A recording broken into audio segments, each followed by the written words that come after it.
Pardon me? Oh, yes, it's coming. Let's see. Today is 9:30. Everyone's so quiet. What's going on? Tired already? Ready for spring break? Hold on a second. Let me get something here.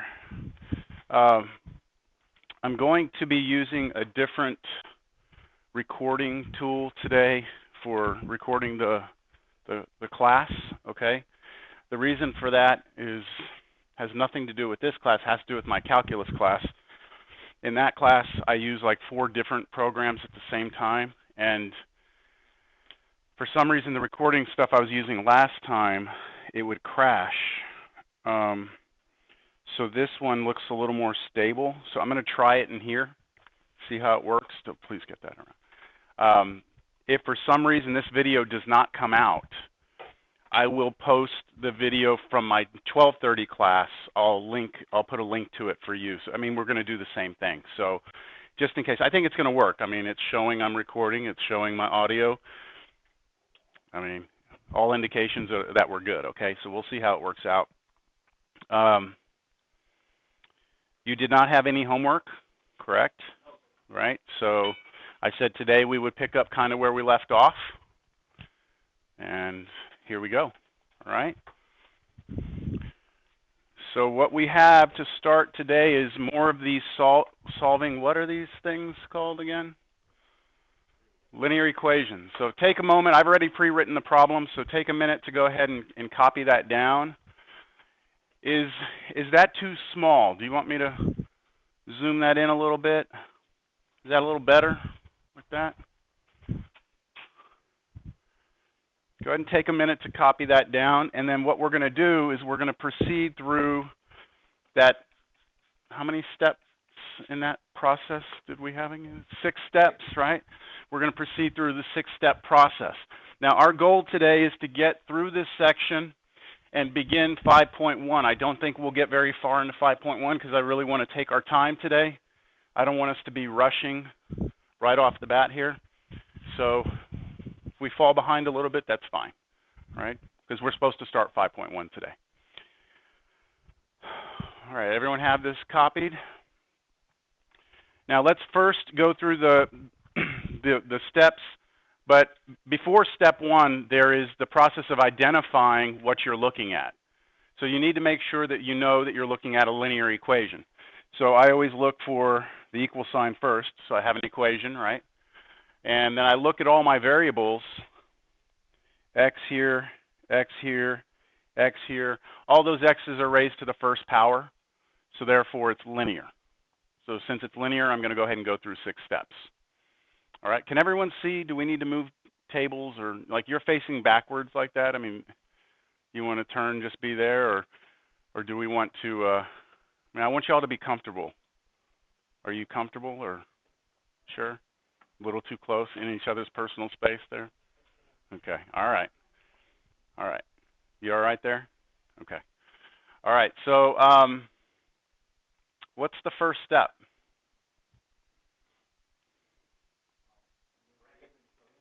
Yeah, remove all your grouping symbols.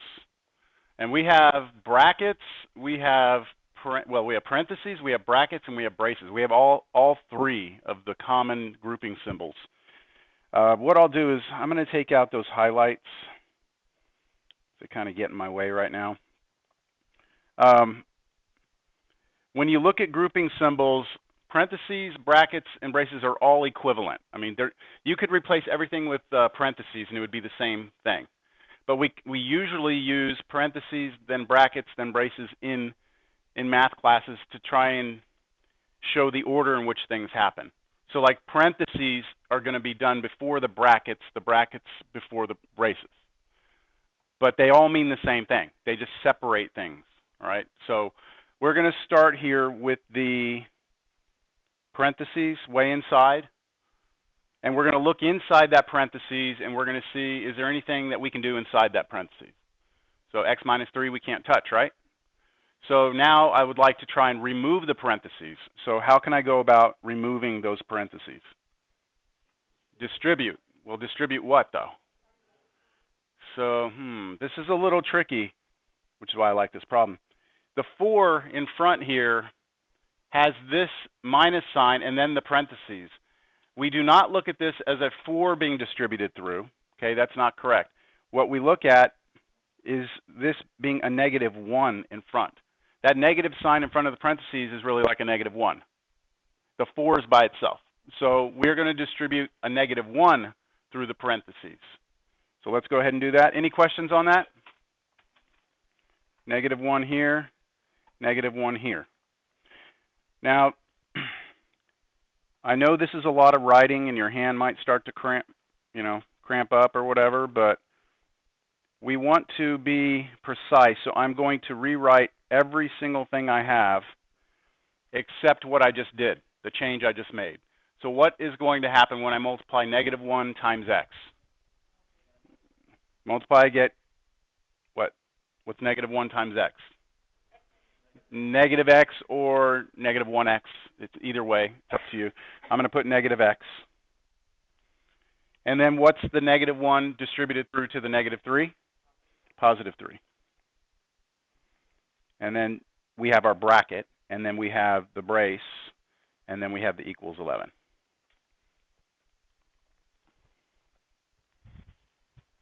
So all we've done right now is we've removed the first parenthesis.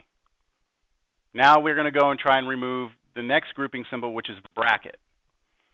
So I'm focusing my attention now on this bracket. Before I do the bracket and distribute through, can I do anything inside the bracket? Can I clean it up? Yes, I can do 4 plus 3, can't I? That 4 and that 3 can go together. Now again, I'm going to, you know what, sir? Can we drag, let's see, do we have an extra chair? Let's see. Hi. You can sit up there. Okay, I'm trying not to hurt anybody here. You got it? All right, because we're running out of room in here. Okay, so again, I'm going to rewrite everything. All right, and I know you may not like that idea, but don't be worried about wasting paper, okay? There are plenty of trees out there. Right? Y'all seen all the trees out here? We're not worried about paper. So what is that going to become inside that bracket? You can do negative x plus 7, or you can do 7 minus x. It does not matter, okay? They're the same thing. So I'm going to do 7 minus x. That's just my choice. If you want to put negative x plus 7, that would be fine. Now what?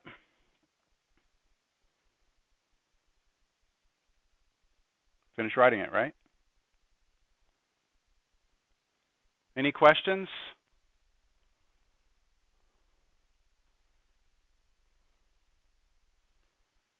Now I'm ready to try and get rid of the brackets. So I'm going to try and get rid of these brackets.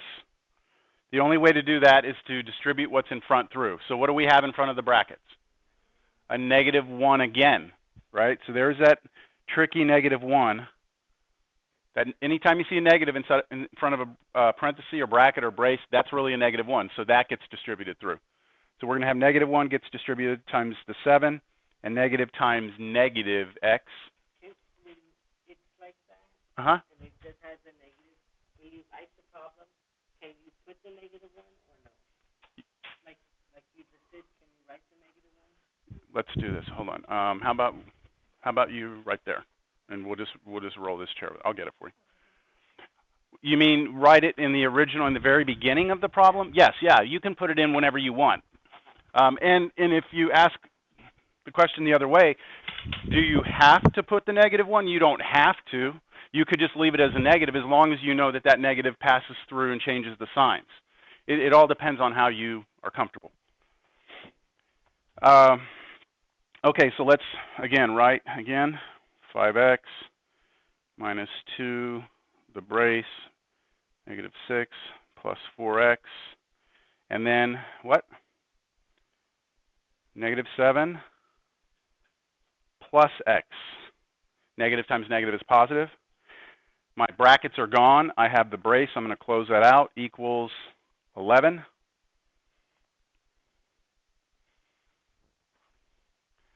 Now I want to try and get rid of the braces here, but I'm going to look inside first and see if I can put things together. So I noticed that I have -6 and I have -7. I can combine those. I also have a positive 4x and a positive x, which I can put together. So that should give me what? What's -6 minus 7?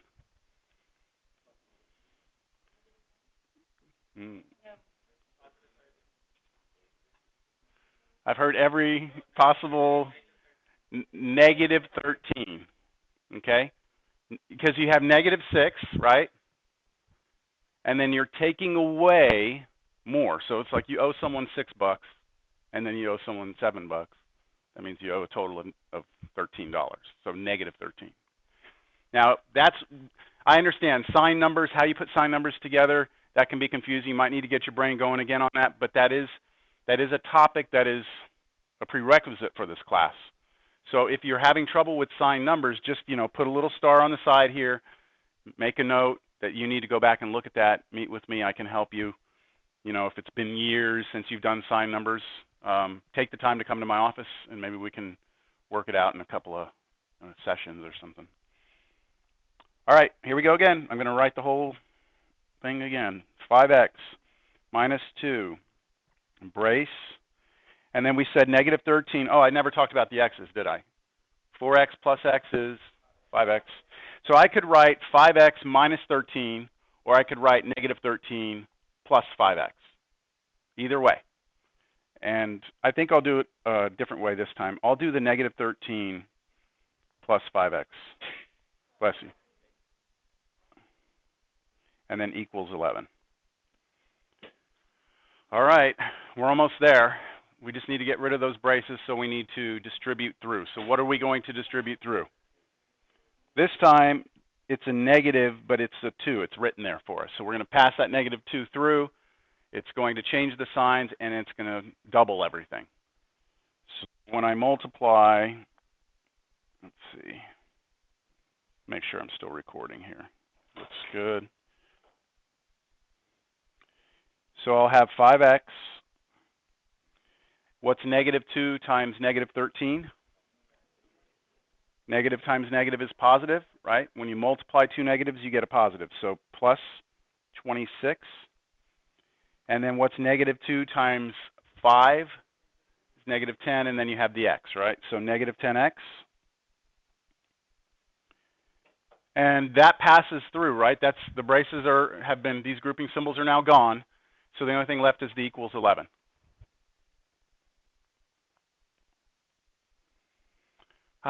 Step 1's done. Okay? I've removed all grouping symbols. Now, I just want you to kind of take a look at all this. I mean, maybe this is more work than you would want to show, but this is good math penmanship right here. You know what I'm saying? Like, if you were to go back and look at this, you could probably make pretty good sense out of what I did, right? And that's the thing for you when you're, as you move on in math, even if you understand how to do this, you want to get good at writing your work down, making it legible, so that when you go back to look at it, or your teacher's trying to grade it, they can make sense out of what you're doing, right?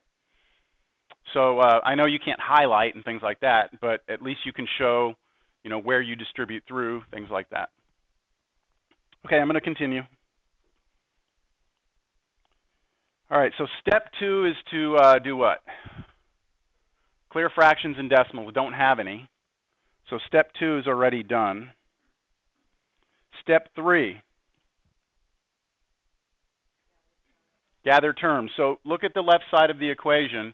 Can I put anything over there together?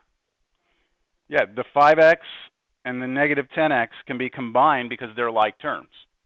So if you have 5 erasers, you take away 10 erasers, you're going to have -5 erasers, right? So -5x plus 26 equals 11. There's nothing else I can combine, right? So step 3 is done. Step 4 is to do what? Isolate the variable term. So my variable term is the -5x. It's on the left side. I'm just going to leave it there, which means I need to get rid of a plus 26. So how do you undo a plus 26? Subtract. And what you do on one side, you have to do the other. So I'm going to subtract 26 vertically. That's the way we did it last class, right? And some of you like to draw a line. Some of you don't. I'm going to. I don't normally draw the line, but this semester I'm going to start doing it just for fun, just to do something different. Let me see. What's going to be left on the left?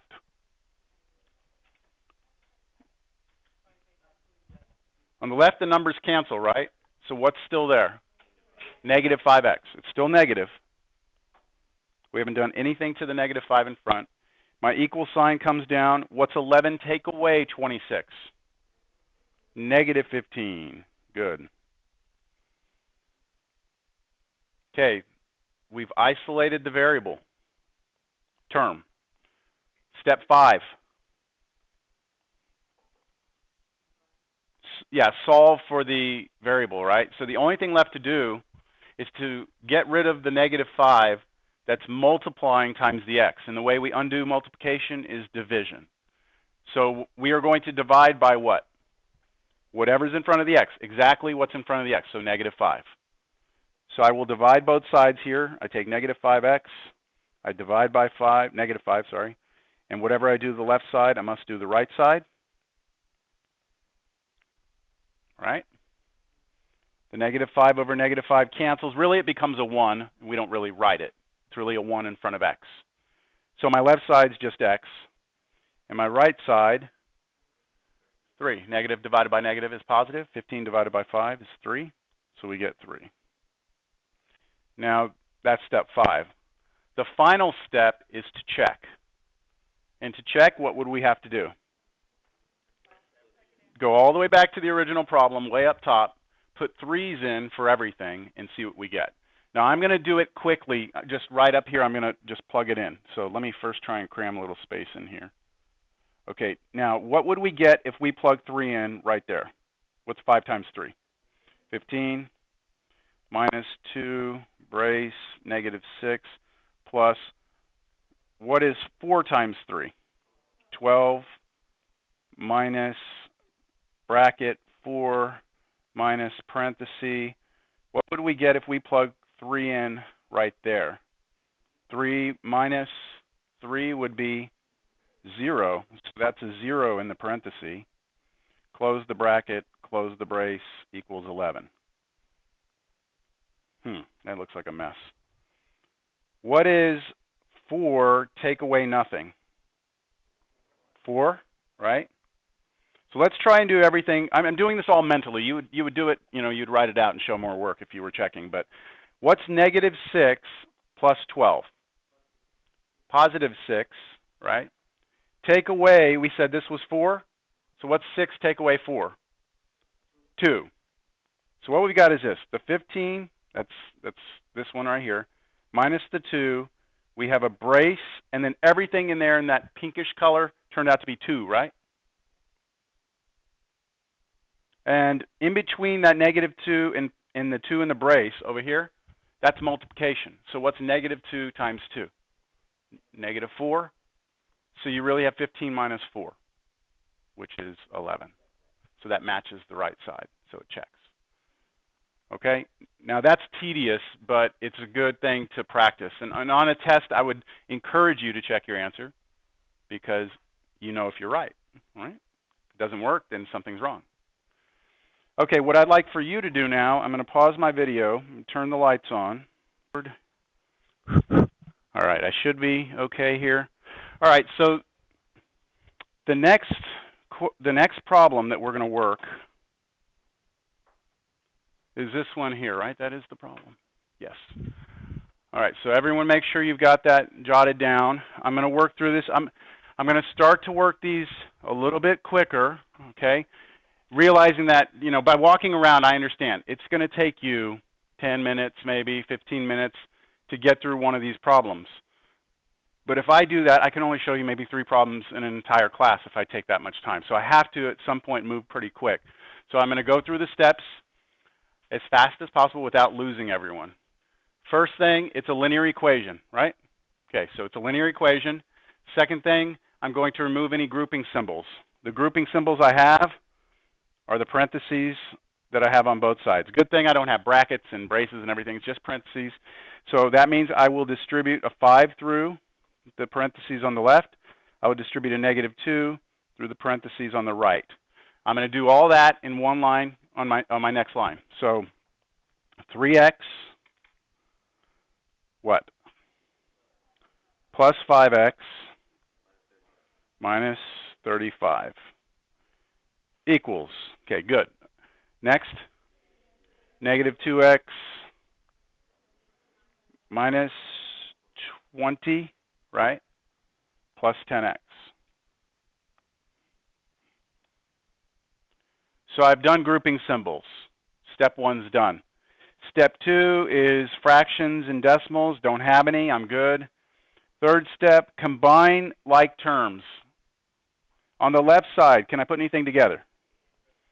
3x and 5x add up to be 8x minus 35 equals on the right side. I get minus 20, but how many x's would I have over there? 8x. Positive, right? So because I have -2x, I'm adding 10x, so that gives me 8x. So I've collected things on both sides, so I'm good with step 3.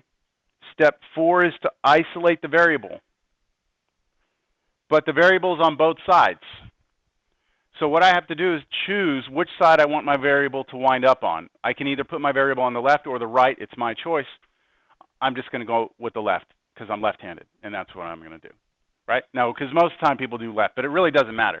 So if I want my variable my variable to be on the left side, that means I need to get rid of it on the right side. So how can I get rid of an 8x on the right side of an equation? Subtract 8x on both sides.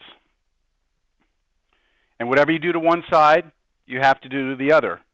So I put it underneath the 8x on the other side. When you do that, something strange is about to happen. They cancel out on the left, and they cancel out on the right. So all you get is, what is still on the left side? -35, and what's still on the right side? -20, and then an equal sign between them. So what we're saying is that -35 equals -20. That's not true, right? So what does a result like this mean? That means there's no answer. There is no solution to this equation. There is nothing you can ever plug in. There's no number, does not exist, that you could plug in and get an answer or get this equation to be true. So there's several ways that I will accept an answer for this. Whenever you get something absurd like this, then you can write a couple of things. Yes. Uh-huh.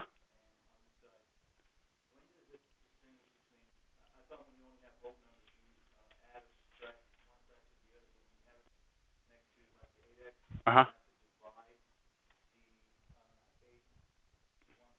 Gotcha. Understand. Here's the difference. When you only divide through, if I had like 8x equals 40, and I have the variable term isolated, okay? So it is isolated. There's no other variable terms anywhere. That's when I want to come in and undo the 8 that's being multiplied in front. Here, I'm not at the step of where my variable term is isolated. I'm trying to get it isolated, so I'm trying to just move things to both sides. The only way you can move things around on equations is to add or subtract on both sides. Does that clarify that? Okay. So I subtract on both sides. I get this weird thing. So we can write no solution. That would be fine if you wrote no solution. Or you could write a 0 with a line through it. The 0 with the line through it, kind of slanted line, represents what's called the empty set. It's the set of nothing. Imagine you have a basket, right? And the basket has all the answers to this equation. What we're saying is we have an empty basket. That's the symbol for the empty basket. It is not the number 0. So if I have an empty basket and I put the number 0 in it, then my basket has the number 0 in it, right? 0 is different than in the empty basket. Does that make any sense at all? Okay. So we are saying there is no answer. Those are the two ways you can do it. All right? Yes.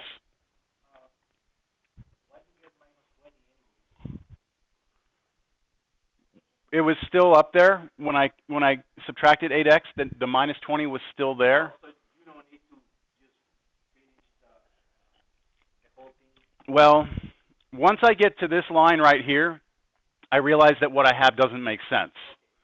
Like a negative 35 doesn't equal negative 20, right? If you could convince your credit card company that the $35 you owe them is really $20 you owe them, right? I mean, it's math. This doesn't work that way, right? So does that kind of make sense, y'all? All right. So if you run into that, no solution. Now let's take a look at this problem, which is slightly different. I'll give you a moment to write this one down. This is our first fraction, right? We see that fraction in there. Gotta love those.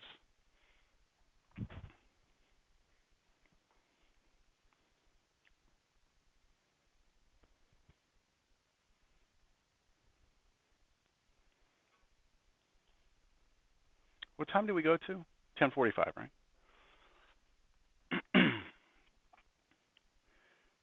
All right, y'all ready? Okay, this is a linear equation. I want to remove grouping symbols. I have grouping symbols on the left and the right. To remove the parentheses on the left, I'm going to have to distribute a 1/3 through the parentheses.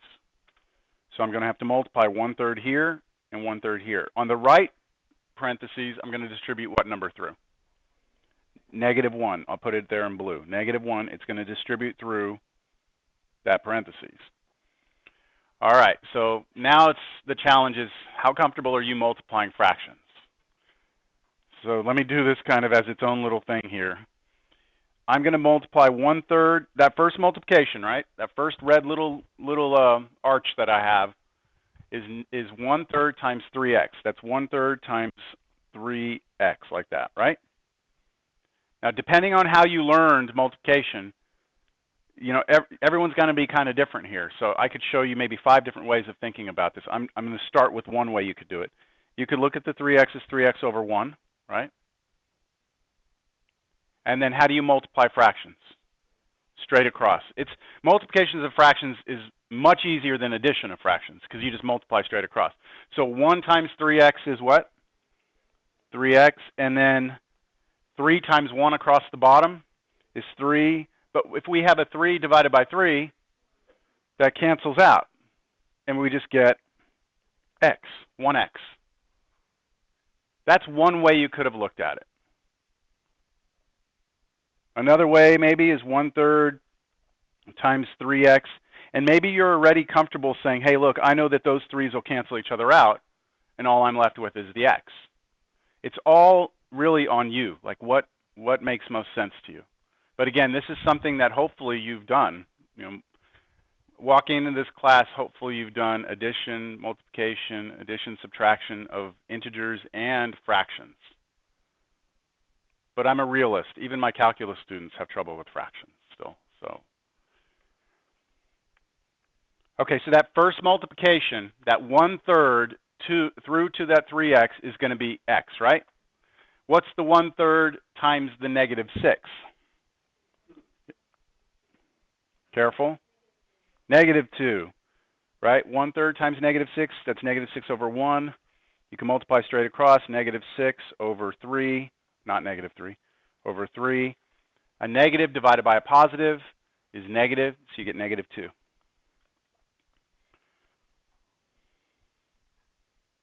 All right?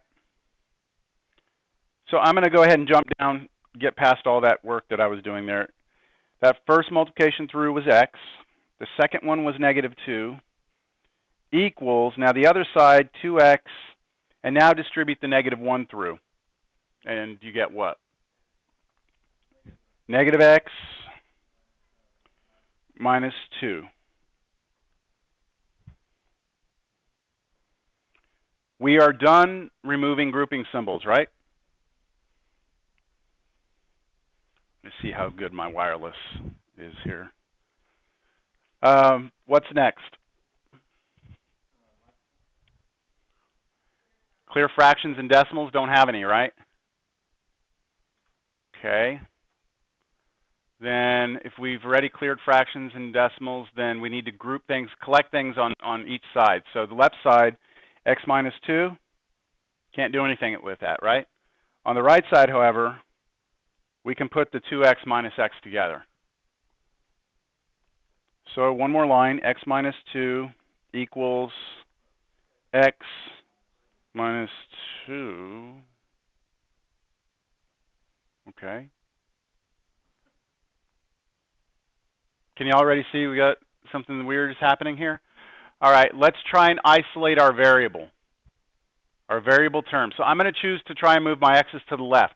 So what I would do is I would subtract x on both sides. Is that okay? Subtract an x, subtract an x. The x's cancel. And this time I get something different than last time, don't I?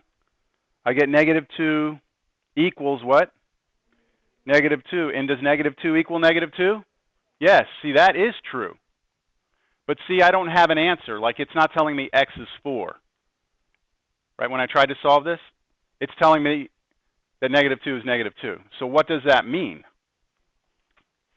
What it means is that you can actually plug any number in for x, and this equation will always be true.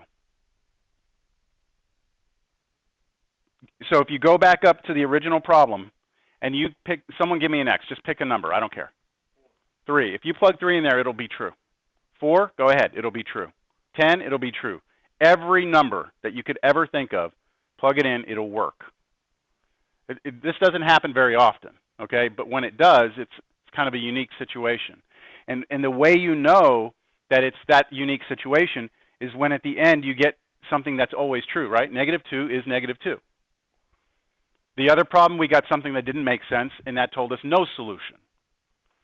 So how are we going to write the fact that this is always true? Excuse me. There's several ways to write that, okay? In the previous problem, we wrote no solution or the empty set, right? The way you write everything works, you can write all real numbers. Y'all ever heard that before? You can write all real numbers. Okay, your answer is not that last line that I boxed. Your answer is all real numbers, or you know how I did the little the 0 whatever with the line through it meant the empty basket? If you write a double struck capital R, double struck means it has 2 lines on the R. A double struck capital R means all real numbers. That means the basket of all numbers. Now the book uses this notation.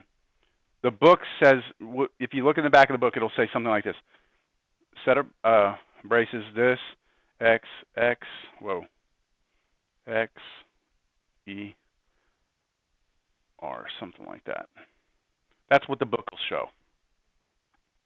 And what this means in the book is that, and I'll try and translate it for you, it's saying your answer to this equation are all x's such that your x is an element of the real numbers. So basically I'm saying all x's work as long as x is a number. All real numbers. I like that. It's a little shorter. It's a little, makes, you know, still gets the same point across. All right. You'll run into those possibly on your homework. So just remember, anytime you get 2 things that aren't equal, no solution. You get 2 numbers that are equal, all real numbers. Other than that, you're going to get some answer. X is 2. X is negative 7/5. Okay. Your favorite, word problems. So read through that. Write it down if you like.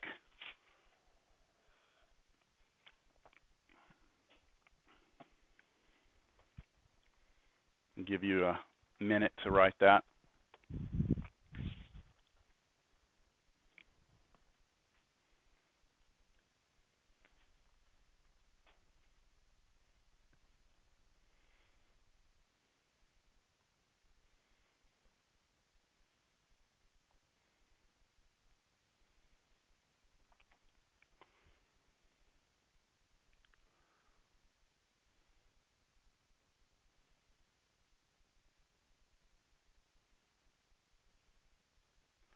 Okay, now word problems are always trouble, all right? And it's because we don't get enough practice in the real world taking word problems or real situations and converting them to math. But that's really what math is here for, is to take a real world situation, turn it into a mathematical problem, and then solve it, okay? This is a very, I mean, like you would never be out in the real world and need to know this necessarily, but this is just to begin to get your brain to be able to make that conversion from words to math. So let's try and create a linear equation from this statement. 5 more than 2/3 a number is equal to 3 plus 7/9 the number. All right, a couple of key words that you should be aware of. We'll start with the one that's the most obvious. Equal means that you have an equal sign there, all right? Equal. Is that okay? Equal sign? 5 more than. What do you think more than means? Addition. So I'm going to put plus there, put equal there. Let's see, what's the next number that's kind of, I mean, the next thing is kind of easy. Plus, right? What do you think that is? Add again, right? All right, let's look at, let's see, right now it looks like we have what? 5 plus, right? 5 plus 2/3 of a number. It's two, now when you see of in a word problem, of usually means multiplication, right? Of, so if I say half of something, it's 1/2 times that. Here it's 2/3 of, so multiplication there, times. 2/3 is just 2/3, isn't it? I'm going to write it like that, 2/3. Everyone agree? Now, of a number, what number? Yeah, you don't know what number, right? That's what you want to figure out. So we're going to call that our variable. The number that we don't know is x. Do you all kind of see how this is converting into an equation slowly? Is equal. I should also point out that is, if I would not have put the word equal, and I just said is usually an equal sign. Just like of is multiplication, is an equal. But I put equal there too. Is equal to 3, so I'm going to put a 3 there. 3 plus 7/9, that's a fraction. 7/9 the number, x. And it's implied multiplication. The number is the x. Find the number. So now let me write that all out below here. 5 plus 2/3 x equals 3 plus 7/9 x. And now I'm going to reread the problem and kind of walk through this. 5 more than 2/3 a number is equal to 3 plus 7/9 the number. That works. Questions? Yes. You could write it the other way around, right? The 2/3 plus 5. Yes, you could. With addition, you could. But if it had said, you know, if it had said less than or something like that, we have to be very careful in the order. All right, so we're going to solve this. Now, I'm going to go through this because it is the first problem that we've had that has fractions that aren't going to go away. We're going to have fractions. So we have not had fractions up to this point. First thing, it's a linear equation, right? Next thing, I'm going to clear grouping symbols. Don't have any. So step 1's done. I'm all happy about that, right? But then I have fractions. So how do we clear fractions? Anytime you have an equation, you want to get rid of the fractions because you don't like them, and I don't like them, no one likes them. You can get rid of fractions easily. Well, I shouldn't say easily, but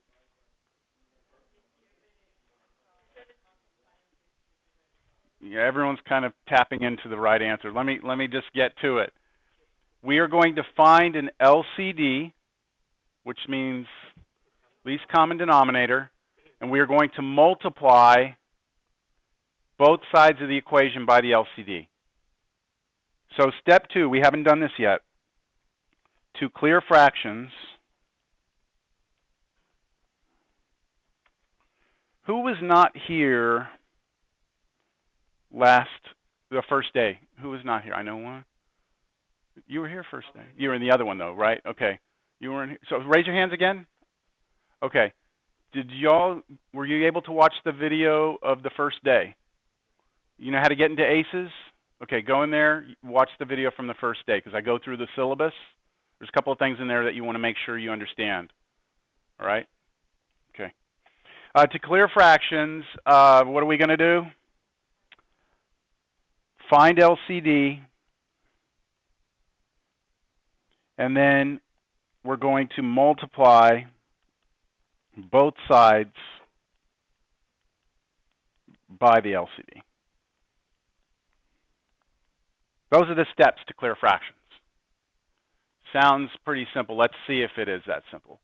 What in the heck is an LCD? Least common denominator, right? But how do you find an LCD?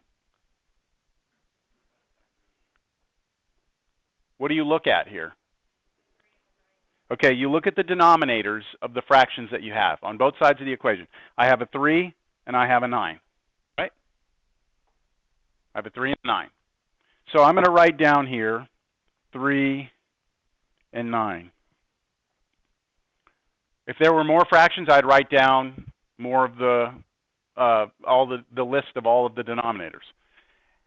And then what you're doing is you're trying to look for the least common multiple of both of these.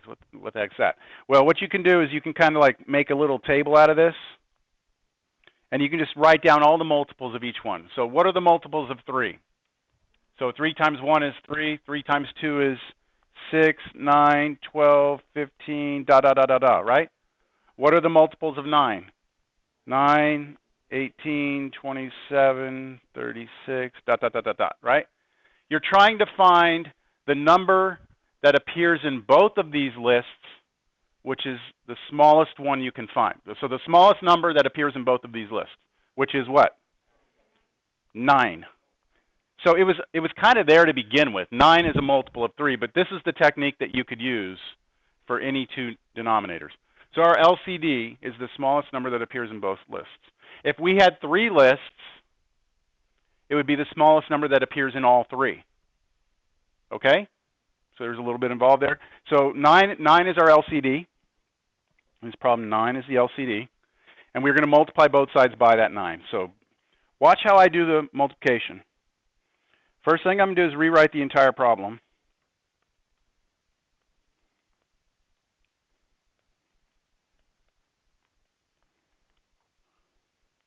And I'm going to multiply, I said, both sides by 9, which means I'm going to have to put the entire left side in parentheses, the entire right side in parentheses.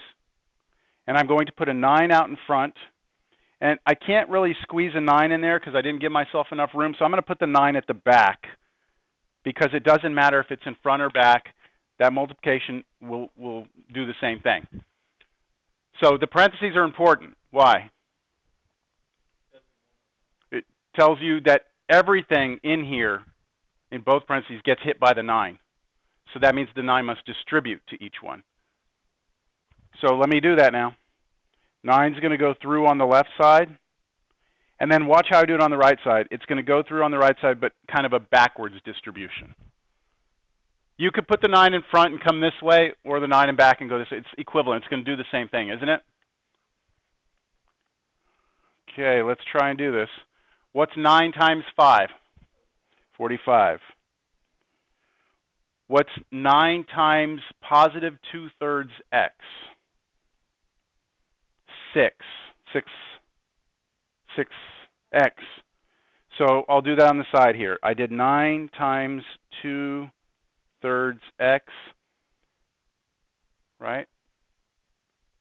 One way to do it, this 3 reduces or cancels into that 9, right? 3 goes into 9 3 times, so this becomes a 3, and there's nothing left on the bottom. 3 times 2 is 6, x. And then equals, other side, 27 plus 7x. I won't show that one. And now, aren't we looking at the good old-fashioned linear equation, no fractions anymore? So that's the whole idea. If you clear fractions properly, after you come through with your LCD, you should no longer have fractions. So I'd move all my x's to one side right now. I would choose, if I were doing this problem, I would choose to subtract 6x on both sides. Why do you think I did that? Keep it positive, right? If I subtract 6x here, it goes away. Subtract 6x from 7x, I get 1x here.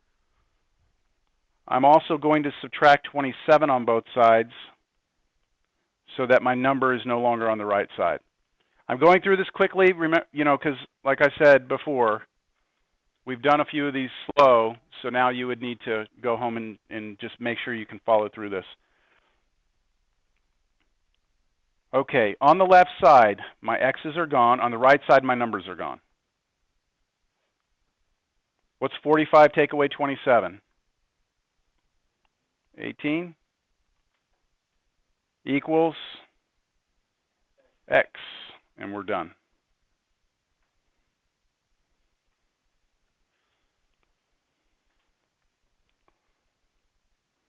All right. That was pretty exciting, huh? Questions?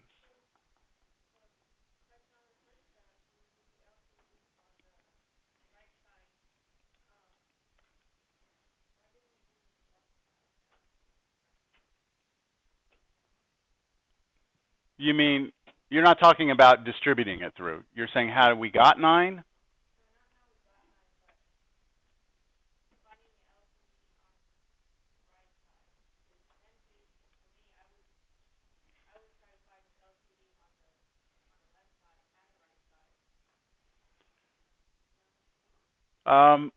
We're doing both at the same time because we looked at the left side. The only denominator here was 3.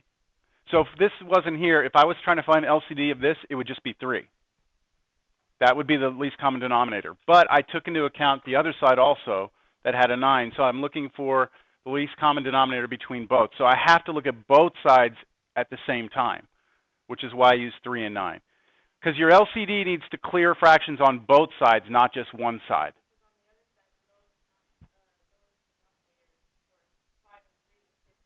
Oh, okay, there you go. There, now I see where the problem is. This is not a denominator. That's why. That 5 is a 5 over 1. And so 1 is, you never even consider 1 whenever you're considering LCDs. And this 3 on the other side is a 3 over 1. So the only denominators that we have are 3 and 9. We never consider the 1s.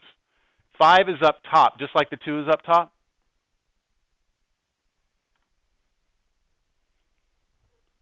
Okay, well, we can address it. Let's talk about it afterward. Okay, I believe the next page, oh, it's a decimal problem. Yeah, let's just do this real quick because the next page is your homework, okay? We can knock this out pretty quick.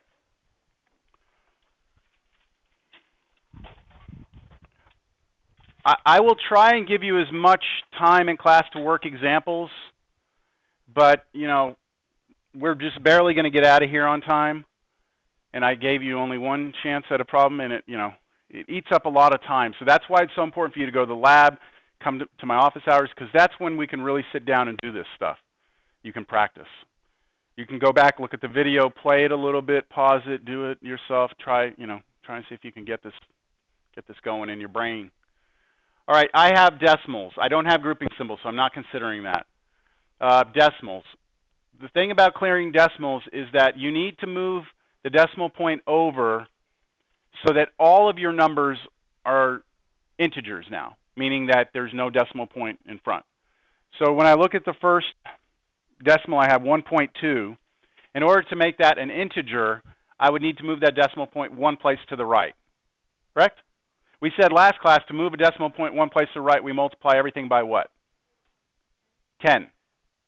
Right? 10 will move it to the right one place. All right, so right now it looks like I have to multiply by 10. until I look at the next number, 0.66. To make that an integer, that decimal point has to move over not just once, but twice, which means I'll have to multiply by 100 instead. So it's multiples of 10. So 10 will move it one place, 100 will move it two, and if you needed to go 3, it would be 1,000. And if you need to go 4, it would be 10,000. Okay, on the other side, let's see. I need to go 0.3. I need to move that one place to the right, but I already am going to move it 2, right? So that's going to be okay. And then on the 1.14, I need to move it how many places to the right to make it an integer? 2, which 100 will do. So what I'm going to do here is I'm going to multiply by 100 on both sides. Or just move the decimal point on every single one of those 2 places. Whichever you prefer. I like to just do the decimal point movement instead of putting 100 on both sides and distributing. Just move decimals. So let's try this. What would the 1.2x become if I move that decimal point 2 places? It'd become 120 because there's really like a hidden 0 in there, right? You don't move it on the other side of x, right? The x is by itself. So it'll become a 120x minus, now move the decimal point 2 places on the 0.66. It'll just become 66 equals 2 places on the 0.3, 30x, and then 2 places on the 1.14, 114. And the rest is something you could do, right? They're larger numbers, but now you just isolate your x, right? Subtract. This problem is in the book. Okay, this is, I thought it was in the book. Yeah, okay, the answer to this is 2. Okay, x is 2. So you can do that on your own. This was an even problem, so you can't get to the answer easily. It's number 30 on page 113. Number 30. The answer should be 2, yes. Now here's your homework assignment. That right there is a pretty large assignment. 11 through 55 odd. You know, that's roughly 20-something problems right there. And they range in difficulty from, you know, the very beginning basic stuff to the ones with all the parentheses and brackets and braces and then fractions and decimals. It's a real good mix. Remember that anytime I give you the problems, the odd problems to do, the answers are in the back of the book, just the answers, so you can at least check your work. And I put up there, it's in the back on AN-3. What I would expect is that by next class, you would have attempted all these problems. You would have written it all down. You would have brought that to class. Most likely, on Tuesday, we'll start class with a quiz.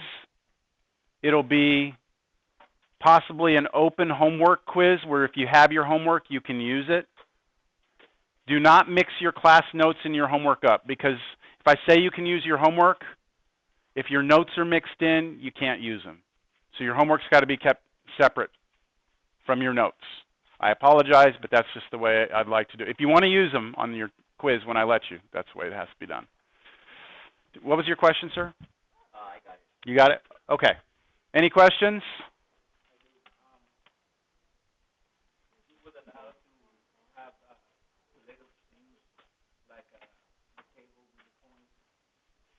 Table. On your exams, I will allow you to have some sort of cheat sheet, but we'll talk about that once we get there. Yeah, maybe sets of steps and things like that, but no worked out problems. Okay, everyone have a good weekend. Stay warm and be safe.